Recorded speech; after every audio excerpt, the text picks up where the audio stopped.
మధురం మధురం స్వర్ణామృతం మధురం సుమధురం మమ స్వర్ణామృతం మధురం మధురం స్వర్ణామృతం. బ్రహ్మర్షి పితామహ పత్రిజీ, స్వర్ణమాల పత్రిజీ దంపతుల యొక్క వివాహ మహోత్సవ ప్రత్యేక కార్యక్రమానికి స్వాగతం, సుస్వాగతం. మిత్రులారా, బ్రహ్మర్షి పితామహ పత్రిజీ వారు ధ్యాన సాధనతో పాటు సంసారంలో నిర్వాణం అనేటువంటి అద్భుతమైన విషయాల్ని ఆచరించి జీవించి మనకు చూపించారు. ధ్యానానికి ముందు ఏదో మనం వివాహం అయింది అనుకున్నాం, కానీ వివాహము తర్వాత ఆ సంసారంలో ఉంటూనే నిర్వాణాన్ని ఎలా సాధించవచ్చు, సో ధర్మపత్నితో అంటే ఇద్దరు కలిసి ఎలా ఎదగచ్చు అనేది బ్రహ్మర్షి పితామహ పత్రిజీ నుంచి అద్భుతంగా నేర్చుకున్నాం. ఈరోజు వారి వివాహ మహోత్సవ శుభ సందర్భంగా మరిన్ని అద్భుతమైన విషయాలు తెలుసుకుందాం. సో ఈరోజు ఈ విషయాలు మాట్లాడడానికి మనతో పాటు ఉన్నారు సీనియర్ పిరమిడ్ మాస్టర్, మానస సరోవర ధ్యాన ఆశ్రమాన్ని అద్భుతంగా రన్ చేస్తూ ఆధ్యాత్మిక శాస్త్రాన్ని అద్భుతంగా అందిస్తున్న కల్లం రామిరెడ్డి గారితో మాట్లాడి ఈ అద్భుతమైన విషయాలు తెలుసుకుందాం. నమస్కారం సార్. నమస్తే. నమస్తే సార్. మీరు పత్రిజీ వివాహ మహోత్సవ వేడుకలు మానస సరోవరంలో జరిపారు కదా సార్, ఆ విశేషాలు చెప్పండి సార్. ముందుగా అందరికీ కూడా హృదయపూర్వక నమస్కారాలతో పాటు మన ఆరాధ్య ధ్యాన గురువు అయినటువంటి బ్రహ్మర్షి పితామహ పత్రిజీ, స్వర్ణమాల దంపతులకు హృదయపూర్వక ధన్యవాదాలు తెలియజేస్తున్నానండి. వాస్తవానికి పిఎంసికి నేను ఎంతో రుణపడి ఉన్నాను. ఎందుకంటే దాదాపుగా పత్రిజీ యొక్క సూచనల ప్రకారంగా 386 ఎపిసోడ్లతో రోజుకు ఒక మంచి మాట అని చెప్పి సంవత్సరాల పాటు పిఎంసిలో నా మంచి మాటని మీరు ప్రసారం చేశారు. సో దానివల్ల చాలా మంది ఆత్మబంధువులు కూడా నాకు కనెక్ట్ అయ్యారు. అయితే ఈ మధ్య కొంత గ్యాప్ వచ్చింది, మరలా చాలా రోజుల తర్వాత ఈ రోజు పిఎంసితో కలిసి మాట్లాడటం నేను ఎంతో అదృష్టంగా భావిస్తున్నాను. చాలా సంతోషం సార్. మరి ఈరోజు పత్రిజీ స్వర్ణమాల దంపతుల వివాహ వేడుక మహోత్సవాలు, దాని గురించి మనం సవివరంగా తెలుసుకుందాం. వాస్తవానికి ఈ పిరమిడ్ స్పిరిచువల్ సొసైటీ మూవ్మెంట్ లో మరి ఎంతమంది సీనియర్ మాస్టర్లకు అదృష్టం దక్కిందో లేదో, కానీ మానస సరోవరానికి మాత్రం ఆ దంపతుల యొక్క వివాహ వేడుక మహోత్సవాలు ఎంతో అద్భుతంగా అంగరంగ వైభవంగా జరుపుకోవటం 2019 సంవత్సరం మార్చిలో అనుకుంటాను. మార్చిలో వచ్చినప్పుడు పత్రిజీ విజయవాడ వచ్చినప్పుడు ఆ సంవత్సరం ఎలక్షన్స్ కంప్లీట్ అయిపోయాయి. కంప్లీట్ అయిన తర్వాత మానస సరోవరంలో పిరమిడ్ పార్టీ ఆఫ్ ఇండియా వేడుకలు జరపాలయ్యా, అక్కడ క్లాసులు ఏర్పాటు చేయండి అని చెప్పి అనటం జరిగింది. ఓకే, అలాగే సార్ అన్నాం. తర్వాత మార్చి 20వ తారీఖు అనుకుంటాను విజయవాడ వచ్చారు, అంది వేలు కలిశారు. వెళ్ళి కలిసినప్పుడు ఏంటి బాబు అంతా రెడీ చేసావా అన్నారు. అంతా రెడీ సార్, అంతా అన్ని ఏర్పాట్లు జరుగుతున్నాయి అన్నాను. అయితే మేడం గారిని కూడా ఇన్వైట్ చేయండి అన్నాడు. స్వర్ణమాల పత్రి మేడం యొక్క వారిని కూడా ఇన్వైట్ చేయండి అన్నారు. ఓకే, అలాగే సార్, తప్పనిసరిగా అలాగే చేస్తామని చెప్పి ఆ నెంబర్ కూడా తీసుకున్నప్పుడు ఎందుకో తెలుసా, ఆ రోజు మా వివాహ వేడుకలయ్యా, మ్యారేజ్ డే అని అన్నాడు. అప్పుడు దాకా మాకు అసలు స్ట్రైక్ అవ్వలేదు. అందరం చక్క రాఘవరావు గారి ఇంటి దగ్గర ఉన్నాం. అందరూ కూడా చాలా హ్యాపీగా సంతోషంగా చప్పట్లు కొట్టుకున్నాం. సో వెంటనే మేము మెసేజ్లు తయారు చేసి ఆ ప్రోగ్రామ్ కి అన్న రెడీ చేసాం. వాస్తవానికి మే నెల బాగా మంటలు మండిపోతున్నాయి. ఆ రోజు కూడా బాగా హైలీ టెంపరేచర్ అనమాట. ఆల్మోస్ట్ ఆల్ దాదాపు 45 అబవ్ కూడా ఉంది. అలాంటి ఎండల్లో మరి వస్తారా రానే సందిగ్ధంలో టైంలోనే అనుకోని విధంగా దాదాపు ఒక వరదలాగా వచ్చేసారు. ఇంచుమించు నా ఉద్దేశంలో ఒక 2000 మంది దాకా వచ్చారండి. అనేక మంది ప్రాంతాల నుంచి సీనియర్ పిరమిడ్ మాస్టర్లు అందరూ కూడా రావటం జరిగింది. చాలా చాలా అద్భుతంగా జరిగింది. ఆ రోజు ఉదయం 10 గంటల నుంచే కార్యక్రమం స్టార్ట్ అయింది. అయితే అందరూ కూడా ఏమో వివాహ వేడుకలు చూడాలని ఆతృతో వచ్చారు కాబట్టి పత్రి సార్ ఏమో ఈ పిరమిడ్ పార్టీ ఆఫ్ ఇండియా దీని యొక్క ఆవిర్భావం, దీని గురించి ఎంతో వివరంగా చెప్పడం, కొంచెం అసహనంగా ఫీల్ అయ్యారు పాపం. ఎప్పుడు ఆ వేడుక చూద్దామని. సో అనుకున్నట్టుగానే కార్యక్రమం సాయంత్రం మరి 3:30-4 గంటలకి ఆ కార్యక్రమం స్టార్ట్ అయింది. ఆ చాలా చాలా అద్భుతంగా జరిగింది. అక్కడ అందుట్లో ముఖ్యంగా శ్రీ సీతారామని కళ్యాణంలో ఉన్న పాట, ఆ పాట కూడా ఆ బ్యాక్గ్రౌండ్ లో పెట్టడం, అది మన PMC లో కూడా చాలా టెలికాస్ట్ చేశారు. చాలా బాగుందండి. ఎక్సలెంట్ గా ఉంది ప్రోగ్రామ్. అది మర్చిపోలేని మధురమైనటువంటి ఒక మెమరీ అన్నమాట. మానసరోవరానికే అలాంటి అద్భుతం దక్కిందని చెప్పి నేను ఫీల్ అవుతున్నా. Wonderful sir. సో పత్రిజీ దంపతుల వివాహ మహోత్సవం మరియు pyramid party of India meeting రెండూ కలగలిపి అద్భుతంగా మీరు అక్కడ ఒక సెలబ్రేషన్ చేశారు అనేది తెలుస్తుంది సార్. వాస్తవానికి మానస సరోవరం చేసుకున్న అదృష్టమేమో కానీ ఎన్నో ఊహించని అద్భుతమైన కార్యక్రమాలు ఇక్కడ పత్రిజీతో పాటు జరిగాయండి. ఎందుకంటే పత్రిజీ జన్మదిన వేడుకలు అప్పటి వరకు కూడా తెలంగాణకే పరిమితమైనటువంటి సందర్భంగా, మరి మొట్టమొదట ఆంధ్రప్రదేశ్ రాష్ట్రం డివైడ్ అయిపోయి విడిపోయిన తర్వాత 2015 సంవత్సరం నవంబరు 11ని మరి పత్రిజీ జన్మదిన వేడుకలు మా మానస సరోవరంలో జరపటం అనేది అది ఎవరు ఊహించినటువంటి ఒక అద్భుతమైన అదృష్టం అది. ఎందుకంటే అంతకుముందు మన వాళ్ళు అక్కడ పత్రిజీని ఇన్వైట్ చేద్దాం, ఇక్కడ రాద్దామంటే లేదు బాబు అక్కడ ప్రోగ్రామ్ ఫిక్స్ అయిపోయింది రారని చెప్పి మన సీనియర్ మాస్టర్లు చెప్పినా మరి ఎంతో పట్టుదలగా ఆశగా మరి పత్రి సార్ని పర్సనల్ గా కలిసి రిక్వెస్ట్ గా మరి ఆంధ్రప్రదేశ్ రాష్ట్రం ఏర్పడిన మొట్టమొదటిసారి వేడుకలు మీరు తెలంగాణ నాది, ఆంధ్ర నాది, తమిళనాడు నాది, కర్ణాటక నాది అని అంటారు కదా, మరి మీ వివాహ వేడుకలు తెలంగాణకే పరిమితం కావాలా, ఆంధ్రప్రదేశ్ లో పెట్టుకోకూడదు అని చెప్పి గట్టిగా అడిగిన తర్వాత నువ్వు అన్నిటికీ ఇరికిస్తావా అని చెప్పి అలాగే యాక్సెప్ట్ చేయటం. ఆ విధంగా మరి అక్కడ అదే 2015 సంవత్సరం నవంబర్ 11ని ఆ కార్యక్రమం ఎంతో అద్భుతంగా జరపటం. ఆ రోజు విశేషం ఏంటంటే దీపావళి. అదే రోజున నవంబర్ 11 దీపావళి ఆదివారం కూడా వచ్చిందండి. చాలా అన్ని కలిసి వచ్చాయి ఆ కార్యక్రమాలకి. వేలాది మంది కూడా కార్యక్రమాలు పార్టిసిపేట్ చేయటం. అలాగే స్వర్ణమాల మేడం యొక్క జన్మదిన వేడుకలు కూడా మనం ఇక్కడ మానసరోవరంలో జరుపుకోవటం. మళ్ళీ 2015 సంవత్సరం నవంబర్ లో చేసిన వేడుకలతో పాటు 2016 సంవత్సరం నవంబర్ 11వ తారీఖుని పత్రి జన్మదిన వేడుకలు కూడా మరి విజయవాడలోనే చాలా అద్భుతంగా అంగరంగ వైభవంగా దాదాపు 8,000 మందితోటి 2 తెలుగు రాష్ట్రాల నుంచి వేలాది మంది పాల్గొనడం కూడా కార్యక్రమం చాలా అద్భుతంగా జరిగింది. 2016 సంవత్సరం ఆగస్టులోనే మన కృష్ణా పుష్కర ధ్యాన మహోత్సవాల పేరిట 12 రోజుల పాటు కార్యక్రమం నిర్వహించుకోవటం. అందులో పత్రి సారు 4 రోజుల పాటు ఇక్కడ స్వయంగానే ఉండి ఆయన పర్యవేక్షణలోనే కార్యక్రమం నిర్వహించుకోవటం. అదేవిధంగా 2020 సంవత్సరం మరి మార్చి 26వ తారీఖుని మానస సరోవరంలో 3rd ఫ్లోర్ ఓపెన్ చేసి మేము ఇక్కడ గృహప్రవేశం చేసినప్పుడు ఆయన ఇక్కడ స్వయంగా వచ్చి ఈ మా 3వ ఫ్లోర్ నిర్మించినటువంటి గృహాన్ని కూడా ఓపెన్ చేయటం. సో ఆ విధంగా ఓపెన్ చేసిన రోజు అన్నాడు, నేను ఇక్కడ 3 రోజులు ఉంటానయ్యా, నువ్వు పొమ్మని వెళ్ళమని నెట్టినా పోను అని చెప్పి అన్నాడు. అంతగానో అదృష్టం ఉందా సార్? చాలా చాలా ఆనందంగా, ఎన్ని రోజులున్నా మాకు అభ్యంతరం లేదని చెప్పి అంటాం. 2 రోజులు ఉన్నాడు, 2 nights ఉన్నాడు. 3వ రోజు మరి కోవిడ్ వెంటనే బంద్లు చేస్తున్నారు, మొత్తం అన్ని ఏరియాలు కూడా క్లోజ్ చేస్తున్నారు, మీరు వెంటనే బయలుదేరి రావాలని చెప్పి అంటంలో మరి హైదరాబాద్ వెళ్ళటం జరిగింది. సో ఆ విధంగా మానస సరోవరంలో చాలా ఎన్నో రకాలటువంటి కార్యక్రమాలు నిర్వహించుకోవడం జరిగింది. చాలా సార్లు ఎవరన్నా కొత్త వాళ్ళు కలిసినప్పుడు మానస సరోవరం చూసావా, కృష్ణానది పట్టు మానస సరోవరం చూసావా అంటే చూడలేదు సార్ అంటే, పోయి కృష్ణానది చూసి సావయ్యా, నీకు అసలు మోక్షం లేదు, వెంటనే వెళ్ళి చూసారా అని చెప్పాను అనేవాడంట. వెంటనే మరుసటి రోజు పాపం అందరూ పరిగెత్తుకుంటూ వచ్చి సార్ ఇలా అన్నాడని చెప్పి వచ్చి చూద్దామని వచ్చామంటారు. సో ఈ విధంగా ఎన్నో ఆనందాలు, అద్భుతాలు మానస సరోవరానికే దక్కాయని చెప్పి నేను నమ్ముతున్నాను. Wonderful sir, wonderful. బయట అందరూ యాత్రలకు వెళ్తూ ఉంటారు, మానస సరోవర యాత్ర. అవి ఎప్పటి నుంచో వింటున్నాను కానీ ఎప్పుడు వెళ్ళాలని, నాకు ఎప్పుడు ఎక్కడికి వెళ్ళాలని ఏ రోజు రిజనేట్ అవ్వలేదు సార్ ఈ జన్మలో.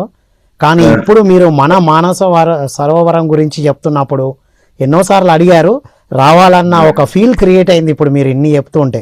పత్రి సార్ జీవితంలో ముఖ్యమైన రోజులు, వారి పుట్టినరోజు, వారి వివాహ మహోత్సవం, మేడం గారి పుట్టినరోజు, ఇవన్నీ వేడుకలు అద్భుతంగా జరిపించి వారి యొక్క శక్తి జ్ఞానాన్ని అక్కడ స్థితం చేశారని మాత్రం అర్థమవుతుంది sir. So very nice sir. అయితే సార్, మనం ఈ వివాహ మహోత్సవం సందర్భంగా మనకు ప్రాపంచికంగా వివాహం అంటే బాధ బందీ, అంతే కదా సార్, బాధ బందీ. మరి ఆధ్యాత్మికంగా దీన్ని ఎలా అర్థం చేసుకోవాలి, మీరు ఎలా అర్థం చేసుకున్నారు సార్? పత్రిజీ వివాహ వార్షికోత్సవం అంటే మరి కేవలం భౌతికమైనటువంటి వేడుక కాదండి నా దృష్టిలో. ఒక సంసారి ఎలా పరిపూర్ణమైనటువంటి మాస్టర్గా మారవచ్చో ఆయన ఆదర్శవంతంగా నిరూపించాడు. పత్రిజీ స్వర్ణమాల దంపతులు కలిసి గృహస్థాశ్రమంలోనే సంసారంలోనే ఉంటూ ఆధ్యాత్మికమైనటువంటి కార్యక్రమాలు ఉంటూ కోట్లాది మందికి ధ్యాన భిక్ష ప్రసాదించినటువంటి ఆదర్శ దంపతులు వారు. భార్యాభర్తలు ఇద్దరు కలిసి ప్రయాణం చేస్తూ స్వయంగా జీవించి చూపారు ఆధ్యాత్మికతలో ప్రయాణం ఎలా ఉంటుందనేది. అది నిజంగా ఆ మహానుభావుడు మరి అంతటి అద్భుతమైనటువంటి ఆ మెమరీ రోజుని ఈ రోజు మనం మాట్లాడుకోవటం చాలా ఆనందదాయకం. సో ప్రాపంచికమైనటువంటి స్థితిలో వివాహం అంటే ఎన్నో సమస్యలు, ఎన్నో గొడవలు, ఎన్నో కొట్లాట్లు. చాలా మంది అనుకుంటారు కలిసి ఉండటమే గొప్పని. కాదండి, సంసారంలో కలతలు రాకుండా ఉండాలి అని చెప్పని అంటూ ఉంటారు. సంసారంలో కలతలు రాకుండా ఉండటం అది గొప్ప కాదు నా దృష్టిలో. తప్పనిసరిగా ఒకరి అభిప్రాయాలు ఒకరికి కొన్ని సమస్యలు తేడాలు వస్తూ ఉంటాయి, కొన్ని అవగాహన ఆలోచనలో మార్పులు వస్తూ ఉంటాయి, మనస్పర్ధలు కూడా వస్తుంటాయి. కానీ ఎన్ని సమస్యలు వచ్చినా, ఎన్ని గొడవలు వచ్చినా కలిసిమెలిసి ఉండటమే నిజమైన కాపురం. కలహాలు కలతలు రావటం అనేది సహజమే. మరి అలాంటి కలహాలు వచ్చినా కూడా కలిసిమెలిసి జీవించటం అదే ఒక రకంగా నిజమైన ఆధ్యాత్మిక ప్రయాణం అని చెప్పి నేను అనుకుంటా ఉంటాను సార్. భిన్నత్వంలో ఏకత్వం అనేది కుటుంబం నుంచే, అది వివాహ బంధం నుంచే ప్రారంభం అవుతుంది అని చెప్తున్నారు సార్ మీరు. అంతే కదా సార్, భిన్నాభిప్రాయాలు ఉన్నప్పటికీ ఏకత్వంలోనే జీవిస్తాం. అంటే కలిసి ఎదగడానికి వచ్చాము అనేది ఆధ్యాత్మికంగా అర్థం చేసుకోవాలి. Wonderful sir. మరి పత్రి మేడం, మీరు ఎన్నో సంవత్సరాలు సుదీర్ఘ ప్రయాణం సార్ మీది. మీరు వివాహం అంటే మీ అండర్స్టాండింగ్ ఎలా ఉండింది సార్? పత్రి మేడంని కలవక ముందు, వాళ్ళని కలిసిన తర్వాత మీ వివాహ బంధం ఎలా దాన్ని అద్భుతంగా ఇంప్రూవ్ చేసుకోగలిగారు? ఈ ధ్యాన జీవితంలో రాకముందు నుంచి కూడా మాకు ఈ చాలా అన్యోన్యత ఆదర్శవంతంగానే నా భార్య భర్తలు కూడా ఎంతో కలిసిమెలిసి జీవించేవాళ్ళు, ఎలాంటి అర్మరికలు లేకుండా ఉంచేవాళ్ళు. నేను తెలుసుకున్న సత్యం ఏంటంటే భార్యకు భర్త భరోసా కావాలి, భారం కాకూడదు అనేది. అలాగే భర్తకు భార్య బలం కావాలి, బలహీనత కాకూడదు. భార్యాభర్తల అనుబంధం అన్యోన్యం కావాలి కానీ అయోమయం కాకూడదనే సత్యాన్ని నేను తెలుసుకున్నాను. కలహాలు లేకుండా కాపురం ఉండటం అనేది గొప్ప కాదు. ఎన్ని కలహాలు వచ్చినా కూడా కలిసి ఉండటమే నిజమైనటువంటి కాపురం. అదే విధంగా నా దృష్టిలో భార్య అంటే డ్రైవింగ్ తెలియనటువంటి దారి తెలిసినటువంటి స్త్రీ. భర్త అనేవాడు డ్రైవింగ్ తెలుసు కానీ దారి తెలియదు. ఒకరికి డ్రైవింగ్ వచ్చు, ఒకరికి డ్రైవింగ్ రాదు, ఒకరికి దారి తెలుసు, ఇంకొకరికి దారి తెలియదు. వావ్. మరి మన గమ్యం చేరాలంటే ఇద్దరు కలిసి ప్రయాణించినప్పుడే ఆ గమ్యాన్ని చేరుతూ ఉంటారు. ఎస్ సార్, అంతే కదా. అల్టిమేట్ ఒకరు డ్రైవింగ్ సీట్ లో కూర్చోవాలి, ఇంకొకరు దారి చూపియాలి. అవును, ఇదే కలిసి ఎదగడం అంటే. అలాగే ఇంకొక విషయం ఏంటంటే భార్యాభర్తల అనుబంధం కంటికి చేతికి ఉండేటువంటి ఆ బంధం లాగా ఉండాలండి. కంటికి దెబ్బ తగిలింది, కంటికి చేతికి.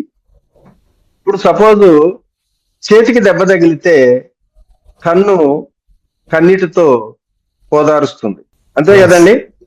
చేతికి దెబ్బ తగిలితే ఆ దెబ్బ ఎప్పెక్కువైనప్పుడు కన్నీళ్ళు వస్తాయి, కన్ను ఓదారుస్తుంది కన్నీటితో. కన్ను ఏడిస్తే చేయితో తుడుచుకోవాలి, అంతే. చెయ్యి అక్కడికి వెళ్ళిపోతుంది. కన్ను ఏడుస్తుంది, కన్ను ఎందుకు ఏడుస్తుంది? బాధలో దుఃఖంలో ఉన్నప్పుడు కన్ను కన్నీటితో కారుస్తున్నప్పుడు చేతితో తుడుచుకుంటాం. సో అందుకని కన్ను చెయ్యి రెండు కూడా కలిసిమెలిసి సమయానుకూలంగా నడుస్తున్నప్పుడే ఆ జీవిత బంధం సంసార బంధం లాగా ఉంటుంది. Wow wow wonderful sir. భార్యాభర్తల బంధం కంటికి చేతికి ఉండేటువంటి అనుబంధం లాగా ఉండాలనేది. ఎస్ సార్, వండర్ఫుల్ ఉంది సార్. కంటికి చేతికి ఉన్న బంధమే భార్యాభర్తల బంధం అలా ఉండాలి. డ్రైవింగ్ తెలిసి దారి తెలియని వాళ్ళు ఒకరు, దారి తెలుసు కానీ డ్రైవింగ్ తెలియని వాళ్ళు ఒకరు, డ్రైవింగ్ దారి తెలిసిన రెండు కలగలిపి ముందుకెళితే గమ్యాన్ని చేరుకుంటామని అల్టిమేట్ మీ అండర్స్టాండింగ్ చెప్పారు సార్. చాలా మంది అంటుంటారు ఒకరి మీద ఒకరికి సత్యంత ప్రేమ ఉంది అంటారు. సత్యంత ప్రేమ ఉండటం కాదండి కావాల్సింది, సత్యంత వాళ్ళిద్దరు సత్యంత వరకు ఆ ప్రేమ కలిసి నిలిచి ఉంటూనే నిజమైనటువంటి బంధం. సత్యంత వరకు సత్యంతో నిలబడి ఉండడం. వావ్, అంతే. ఓకే, మాకు సత్యంత ప్రేమ ఉందా ఆయన మీద అని చెప్పి అనుకోవటం కాదు. మీరు సత్యంత వరకు ఆ బంధం, అన్యోన్యత, అనురాగం అనేది చివరిదాకా నిలిచి ఉండటమే నిజమైనటువంటి బంధం అనమాట. Right sir, wonderful sir. అమ్మ లేకుంటే అసలు మన జన్మ లేదు కదా. అమ్మ లేకపోతే మన జన్మ లేదు. భార్య లేకుంటే అసలు ఈ జన్మకు అర్థమే లేదు. Yes sir, true sir. Sir ఇంకొక విషయము మీరు జ్ఞానం అందించండి సార్. మనం పత్రి సారు, పత్రి మేడంని మనందరం ధ్యానంలోకి వచ్చిన తర్వాతనే తెలుసుకున్నాం. యాక్చువల్గా ధ్యానంలోకి వచ్చిన తర్వాత వారి కలిసి ఎలా ఎదుగుతారో మనం ఆదర్శంగా తీసుకున్నాం సార్. సో వారి నుండి మనం నేర్చుకునే జీవిత పాఠాలు ఏంటి సార్? ఇప్పుడు పత్రి సార్ గురించి నేను తెలుసుకున్నది 3 విషయాలండి. ఆయన జీవితంలో టుగెదర్నెస్, కలిసిపోవటం, అంటే కలగోలుతనగా వీళ్ళంతా నా వాళ్లే అనేటువంటి భావనతో ఉండటం అనేది అది నేను బాగా గమనించానండి. ఇప్పుడు చిన్న ఎగ్జాంపుల్ అండి, ఆయనతో పాటు నేను చాలా సార్లు తిరిగాను. ముఖం తెలియదు, ఊరు పేరు తెలియదు, అసలు పత్రి సార్ని కూడా ఫస్ట్ టైం కూడా చూడనటువంటి వ్యక్తులు ఎవరైనా ఇంటికి ఆహ్వానిస్తే డైరెక్ట్ గా వంటగదిలోకి వెళ్ళి ఏంటి వాళ్ళ ఏం వండుతున్నావు, కూరలేంటి, ఏమండి సరుకులు తీ, ఆ సరుకుది, ఆ కూరగాయది అని చెప్పి అసలు సొంత ఇంట్లో సొంత మనిషిలాగా మరి అవన్నీ తీపిచ్చేసి ఆ కూరలు వండేసి అందరికి వడ్డించి పెడతా ఉంటాడు. ఇప్పుడు వాస్తవంగా చూడండి, మన సొంత కొడుకైనా, ఇప్పుడు నేను ఉన్నాను ఇక్కడ విజయవాడ ఉన్నాను, నా సొంత కొడుకు ఇంటికి హైదరాబాద్ వెళ్ళాను. వెళ్ళిన తర్వాత ఏదో పసిపసి ఎప్పుడు వచ్చావు ఏంటని అంటారు, కానీ డైరెక్ట్ గా వంటగదిలోకి వెళ్ళి కోడల దగ్గరికి వెళ్ళి ఏంటమ్మా ఇవాళ ఏం వండుతున్నావు, నాకు అది కావాలి, నాకు అది ఇష్టమైంది, నాకు అది ఎందుకు పెట్టు అని చెప్పని అడిగే ధైర్యం దమ్ముంటుంది ఓకేనా? హాల్ వరకే ఫస్ట్ కూర్చుంటాం, హాల్ వరకే ఉంటది. కానీ పత్రి సార్ ఏంటి, అందరూ నా వాళ్ళు అన్న భావంతో మరి మొత్తం డైరెక్ట్ గా వంటగదిలోకి వెళ్ళి ఆయన కావాల్సిన పద్ధతిలో అందరికి వండించి పెడతాం అనేది కలివిడితనం, అంతా నా వాళ్ళైన భావనతో ఉండటం ఒకటి. తర్వాత ఎంకరేజ్మెంట్, ప్రతి వ్యక్తిని కూడా చాలా ఎంకరేజ్ చేస్తూ ఉంటాడు. నాకు తెలిసి ఒక ఆయన అందరం కూర్చున్న టైంలో వచ్చి ఉన్నాడు, రాత్రి నాకు ఒక మెసేజ్ ఇచ్చిందండి, నాకు 200/200 పిరమిడ్ కట్టాలని మెసేజ్ ఇచ్చిందండి అన్నాడు. అందరూ కూడా నోరెలు పెట్టి ఆశ్చర్యంగా చూస్తున్నాం. ఎందుకంటే ఆయన పరిస్థితి, ఆయన కుటుంబమే రోజువారీ జీవితంలో గడుస్తుందా లేదా అన్న పరిస్థితిలో ఉంది. అలాంటిది ఆయనకు 200/200 పిరమిడ్ కట్టాలని మెసేజ్ ఇచ్చిందన్నాడు. ఇంకొకళ్ళు అయితే నీ ముఖానికి 200 కూర్చో అని చెప్పి కసురుకుంటారు. ఆయన ఏం చెప్పాడు, వెరీ గుడ్, అలాగా కొట్టండి, చప్పట్లు కొట్టండి అని. అయితే పని చేయి, 200/200 కట్టి కానీ ముందు 30/30 పిరమిడ్ కట్టేసి ఒక 6 నెలలు దానికి ప్రారంభోత్సవం చేయించేసి నేనే వస్తాను, ఆ తప్పనిసరిగా మిగతా దానికి చేద్దామని చేస్తున్నారు అన్నాడు. ఇంకా అప్పటి నుంచి అహోరాత్రులు అతనికి నిద్రాహారాలు లేకుండా మొత్తం చందాలు పోజేసి మొత్తం అనుకుంటే ఆయనకి పత్రిజీ చెప్పిన టయానికి ఆ 30 పిరమిడ్ కట్టినప్పుడు అందరూ ఆశ్చర్యపోయారు. ఆయన కుటుంబంలో ఏ రోజుకు ఆ రోజు బయట నుంచి తీసుకొచ్చి కూడా గడవలేని పరిస్థితుల్లో 30 పిరమిడ్ కట్టించాడంటే మరి ఆ ఎంకరేజ్మెంట్ చూడండి, ఇన్స్పిరేషన్, అభినందన, ప్రోత్సాహకరం. చాలా మంది అటువంటి విషయాలకు ప్రోత్సాహకరంగా ఉంటుంది. అలాగే ఆయన ఏదైనా అంటే చూడండి, ఆగ్రహం వచ్చిన తట్టుకోలేం, అనుగ్రహం వచ్చిన తట్టుకోలేం. ఆయనతోటి ఆగ్రహం వచ్చిందండి, కోపం వచ్చింది అనుకోండి, కోపం వచ్చినప్పుడు ఈయన సీనియర్ మాస్టర్, పెద్ద అయినా చిన్న ఆయన కాకుండా అందరి ముందు ఇష్టం వచ్చినట్టు తిట్టేస్తాడు. తిట్టినప్పుడు చాలా నొచ్చుకుంటారు, ఎంతో బాధపడతా ఉంటారు. ఇంతమందిలో నన్ను ఈ రకంగా మాట్లాడాడు, ఈ రకంగా మాట్లాడాడు అని చెప్పి ఆ చాలా ఎంతో బాధతో ఉంటా ఉంటారు. ఒక గంట జరిగిపోయిన తర్వాత ఏంటి విశేషాలు, ఏంటి మాట, నెక్స్ట్ ఏంటి కార్యక్రమం అని చెప్పి చాలా అసలు నార్మల్ గా మామూలుగా మాట్లాడతారు. అంటే ఆ సమయం సందర్భానికి అవసరానికి తగినట్టుగా ఆయన కోపడ్డా తర్వాత వెంటనే క్షణాలు మర్చిపోతా ఉంటాడు. మనమేమో దాన్ని పట్టుకొని 3 రోజుల దాకా నన్నిట్టన్నాడా అని బాధపడుతూ ఉంటాం. ఆయనేమో నాలో ఏమీ లేదు, ఎంటీ మైండ్ బాబు, నేను మొత్తం కడిగేసుకున్నాను, నేనేం ఉంచుకోలే, నీలో ఏమన్నా ఉంటే నువ్వు దాచుకోగాని నాలో ఏమీ లేదన్నట్టుగా ఎంటీ మైండ్ తో ఉంటాడు అనమాట. అంటే ఎప్పుడు ప్రెసెంట్ మూమెంట్ లో ఉంటాడు, ప్రజెంట్ మూమెంట్ లో ఉంటాడు. ఆ క్షణం అది జరిగిపోయింది, ఆ క్షణంలో అప్పుడు నేను అది, ఈ క్షణంలో ఇది. అంతే. వండర్ఫుల్. ఇప్పుడు మామూలుగా మనం ఇప్పుడు మీరు మీ బాబు మా ఇంటికి వచ్చినప్పుడు అల్లరి చేస్తుంటే నేనేమో ఆ బాబుని గట్టిగా అనలేను, కొట్టలేను. అదే నా అబ్బాయి గనక మీ ఇంట్లో అల్లరి చేస్తుంటే నేను అవసరం అయితే అథవా ఏంటి పనులు అని చెప్పి పెడబెడ కొడతాను. హక్కు నాకుంది.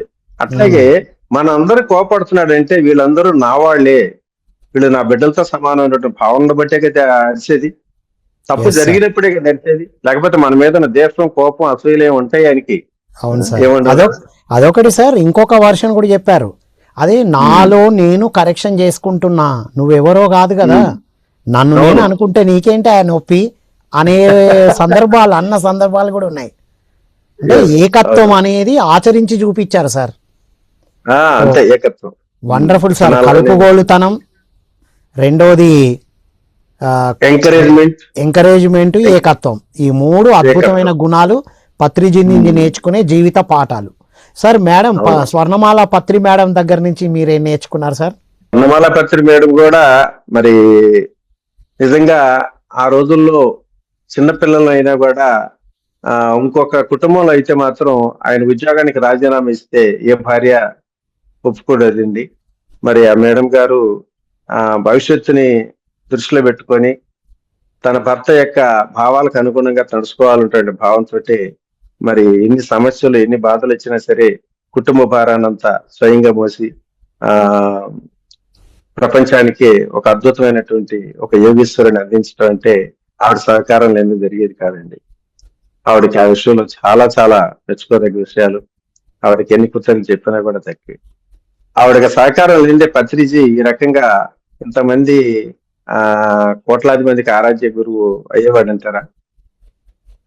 ఆవిడ సహకారం తప్పనిసరి ఉండబట్టి జరిగింది. సో ఆ విషయంలో చాలా చెప్పుకోదగ్గటువంటి విషయం. ఎస్ సార్, ఇది 100% ట్రూ సార్. మనం మేడం గారి నుంచి నేర్చుకున్నదే అది. సార్ అనుకున్న విశ్వ కళ్యాణాన్ని కూడా తను అద్భుతంగా సపోర్ట్ చేసి, ఇప్పటికైనా సార్ మనము ఎటైనా వెళ్ళాలంటే, నాకైతే మా అమ్మాయి మ్యారేజ్ అవ్వనంత వరకు మాకు కూడా తెలియదు, ఎటంటూ ఇద్దరము ముగ్గురం కలిసి వెళ్ళేవాళ్ళం, మా అమ్మాయి, నేను, మా మిస్సెస్. అమ్మాయి మ్యారేజ్ అయిన తర్వాత నాకు ఇప్పుడు అర్థమైంది, వాళ్ళ ఇంట్లో ఉన్నప్పుడు వెళ్ళాల్సి వస్తే మనం వెళ్తాం అంటే, ఒకరు కుటుంబ ధర్మంలో ఉంటే ఒకరు ప్రచార ధర్మమో ఆశ్రమ ధర్మానికో వెళ్తూ ఉంటాం.